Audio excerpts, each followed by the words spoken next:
శుభోదయం మిత్రులారా. మరి ఈరోజు పంచకేదారాలు.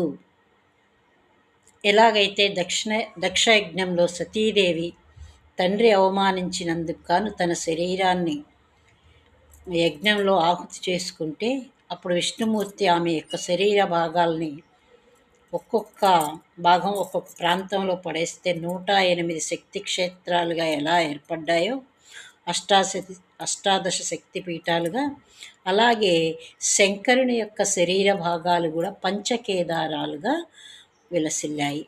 అంటే పాండవులు స్వర్గారోహణం చేయటానికి ముందు వారి యొక్క యుద్ధ అనంతరం శివుని యొక్క దర్శనం చేసుకుందామని వెళ్ళినప్పుడు మరి పాండవులకు దర్శనం ఇయ్యకుండా ఈయన నంది రూపంలో పరిగెడుతూ ఉన్నప్పుడు కేదార్నాథులో తన యొక్క నందీశ్వరుని యొక్క గోపుర భాగం అక్కడ ఒక లింగంగా ఏర్పడింది. అలాగే తుంగనాథ్ అనే ప్రదేశ్లో చేతులు పడ్డాయట. రుద్రనాథ్లో ముఖభాగం పడిందట.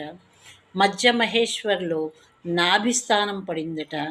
అలాగే కల్పేశ్వర్లో శివుడి యొక్క జటాజూటలం పడిందట.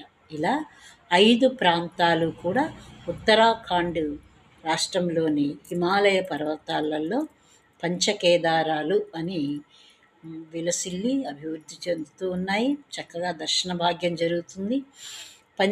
రకరకాల అవయవాలుగా అక్కడ పడి కేదారాలుగా పంచకేదారాలుగా పూజింపబడుతూ ఉన్నాయన్నమాట.